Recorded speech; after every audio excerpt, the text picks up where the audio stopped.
வணக்கம் நேயர்களே, இன்று நாம் பார்க்கவிருக்கும் செய்தி மிகவும் முக்கியமான, அதே நேரத்தில் நாம் அனைவரும் மிகவும் எச்சரிக்கையாக இருக்க வேண்டிய ஒரு சூழலை விவரிக்கிறது. அண்மை காலமாக கேரளா மாநிலத்தில் மீண்டும் தலை தூக்கி உள்ள நிபா வைரஸ் பாதிப்பு தற்போது தமிழக எல்லைப் பகுதியில் பெரும் பதட்டத்தையும் தீவிர கண்காணிப்பு வலயத்தையும் ஏற்படுத்தியிருக்கிறது. வவ்வால்களிடமிருந்து மனிதர்களுக்கு வரக்கூடிய இந்த கொடிய நிபா வைரஸ் காரணமாக தமிழக கேரளா எல்லை மாவட்டங்களில் தீவிர அலர்ட் கொடுக்கப்பட்டு உஷார் நிலையை அரசு கொண்டு வந்துள்ளது. இந்த செய்தியின் பின்னணி என்ன? நிபா வைரஸ் என்றால் என்ன? இது எவ்வாறு பரவுகிறது? நாம் எவ்வாறு பாதுகாப்பாக இருக்க வேண்டும் என்பது குறித்து முழுமையான மற்றும் விரிவான தகவல்களை இந்த தொகுப்பில் நாம் தொடர்ந்து பார்க்க போகிறோம். கேரளாவில் இந்த நிபா வைரஸ் பாதிப்பு கண்டறியப்பட்டவுடனே தமிழக சுகாதாரத்துறை மிக தீவிரமாக பாதுகாப்பு நடவடிக்கைகளில் இறங்கியுள்ளது. குறிப்பாக கேரளாவை ஒட்டியுள்ள தமிழக எல்லை மாவட்டங்களான கோயம்புத்தூர், நீலகிரி, தேனி, தென்காசி, கன்னியாகுமரி மற்றும் திருப்பூர் ஆகிய மாவட்டங்களில் சிறப்பு கண்காணிப்பு சாவடிகள் அமைக்கப்பட்டு அங்கிருந்து தமிழகத்திற்குள் நுழையும் அனைத்து வாகனங்களும் பயணிகளும் தீவிர சோதனைக்கு உட்படுத்தப்பட்டு வருகிறார்கள். இந்த எல்லை பகுதிகளில் மருத்துவ குழுவினர் 24 மணி நேரமும் சுழற்சி முறையில் பணியாற்றி கேரளா வழியிலிருந்து வரும் மக்களுக்கு கடுமையான காய்ச்சல், தலைவலி அல்லது நிபா வைரஸிற்கான அறிகுறிகள் ஏதேனும் இருக்கிறதா என்று உடல் வெப்பநிலையை பரிசோதித்து அதன் பின்னரே தமிழகத்திற்குள் அனுப்புகிறார்கள். இந்த நிபா வைரஸ் என்பது ஒரு சாதாரண காய்ச்சல் அல்ல.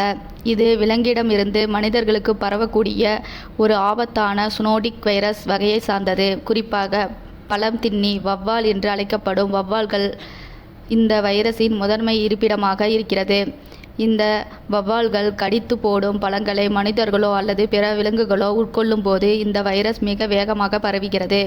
1998ஆம் ஆண்டு மலேசியாவில் பன்றி பண்ணைகளில் வேலை செய்தவர்களிடம்தான் இந்த வைரஸ் முதலில் கண்டறியப்பட்டது. அதன் பிறகு இந்தியா மற்றும் வங்கதேசம் போன்ற ஆசிய நாடுகளில் இந்த வைரஸின் தாக்கம் அவ்வப்போது ஏற்பட்டு வருகிறது. இந்த வைரஸால் பாதிக்கப்படுபவர்களுக்கு இறப்பு விகிதம் என்பது 40% முதல் 75% வரை மிக அதிகமாக இருப்பதால் மருத்துவ உலகம் இதனை ஒரு சவாலான நோயாகவே பார்க்கிறது. நிபா வைரஸ் பாதிப்பு ஏற்பட்ட ஒருவருக்கு ஆரம்பத்தில் சாதாரண காய்ச்சல், கடுமையான தலைவலி, இரும்பல், தொண்டை வலி மற்றும் தசைப்பிடிப்பு போன்ற அறிகுறிகள் தோன்றும். ஆனால் நோய் தீவிரமடையும் போது மூச்சு திணறல், கடுமையான மயக்கம் மற்றும் மூளை வீக்கம் ஏற்படும். என்செபாலிட்டிஸ் நிலை ஏற்பட்டு நோயாளி கோமா நிலைக்கு சென்று உயிரிழக்கும் அபாயம் ஏற்படுகிறது. இந்த அறிகுறிகள் வைரஸ் உடலுக்குள் சென்ற 4 நாட்கள் முதல் 15 நாட்களுக்குள் வெளிப்படத் தொடங்கும். சில நேரங்களில் இந்த அறிகுறிகள் தெரிய வர 45 நாட்கள் வரை கூட ஆகலாம் என்று மருத்துவர்கள் எச்சரிக்கிறார்கள். எனவே தான் கேரளா எல்லை பகுதிகளில் இருந்து வரும் நபர்களுக்கு லேசான காய்ச்சல் அறிகுறி இருந்தாலும் அவர்களை உடனடியாக தனிமைப்படுத்தி தீவிர மருத்துவ கண்காணிப்பில் வைக்க உத்தரவிடப்பட்டுள்ளது. தமிழக எல்லையோர மாவட்டங்களில் உள்ள அனைத்து அரசு மற்றும் தனியார் மருத்துவமனைகளுக்கு தற்போது உஷார்படுத்தப்பட்டுள்ளன. மருத்துவமனைகளில் நிபா வைரஸ் அறிகுறியுடன் வரும் நோயாளிகளுக்கு சிகிச்சை அளிப்பதற்காக தனியாக ஐசோலேஷன் வார்டு எனப்படும் தனிமைப்படுத்தப்பட்ட வார்டுகள் போர்க்கால அடிப்படையில் தயார் செய்யப்பட்டுள்ளன. அங்கு தேவைப்படும் படுக்கை வசதிகள், ஆக்சிஜன் சிலிண்டர்கள் மற்றும் மருத்துவர்களுக்கான தனிநபர் பாதுகாப்பு கவச உடைகள் அதாவது PPE கிட்டுகள் போதுமான அளவில் இருப்பு வைக்கப்பட்டுள்ளன. அது மட்டும் இல்லாமல் எல்லையோர கிராமங்களில் உள்ள ஆரம்ப சுகாதார நிலையங்கள் மூலம் பொதுமக்களுக்கு விழிப்புணர்வு பிரச்சாரங்கள் தீவிரமாக மேற்கொள்ளப்பட்டு வருகின்றன. பொதுமக்கள் இந்த நேரத்தில் செய்ய வேண்டிய மற்றும் செய்யக்கூடாத சில மிக முக்கியமான விஷயங்கள் உள்ளன. காடுகள் அல்லது மரங்களில் இருந்து கீழே விழுந்து கிடக்கும் வவ்வால்கள் கடித்த அடையாளங்கள் உள்ள மாம்பழம், கொய்யா போன்ற எந்த ஒரு பழங்களையும் எக்காரணம் கொண்டும் கைகளில் தொடவோ அல்லது சாப்பிடவோ கூடாது. மரங்களில் இருந்து நேரடியாக பறிக்கப்படும் பழங்களை கூட நன்றாக பலமுறை தண்ணீரில் கழுவிய பின்னரே பயன்படுத்த வேண்டும்.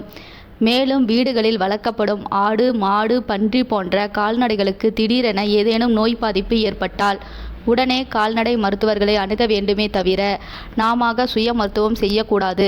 மனிதர்களிடமிருந்து மனிதர்களுக்கு இந்த வைரஸ் பரவும் வேகம் மிக அதிகம் என்பதால் பாதிக்கப்பட்ட நபர்களை பராமரிக்கும் மருத்துவ பணியாளர்களுக்கும் உறவினர்களுக்கும் மிக கவனமாக இருக்க வேண்டும்.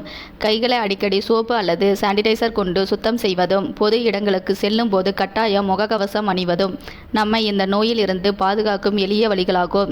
தற்போதைய சூழலில் எல்லையோர மாவட்ட மக்கள் தேவையற்ற பயணங்களை தவிர்ப்பது நல்லது என்றும், காய்ச்சல் போன்ற அறிகுறிகள் தென்பட்டால் உடனடியாக அருகில் உள்ள அரசு மருத்துவமனையை அணுகி பரிசோதனை செய்து கொள்ள வேண்டும் என்று தமிழக அரசு கேட்டுக்கொண்டுள்ளது. வதந்திகளை நம்பாமல் அரசின் அதிகாரப்பூர்வ அறிவிப்புகளை மட்டும் பின்பற்றி விழிப்புணர்வுடன் செயல்படுவதன் மூலம் இந்த நிபா வைரஸ் பரவலை நாம் முற்றிலுமாக தடுத்து நிறுத்த முடியும்.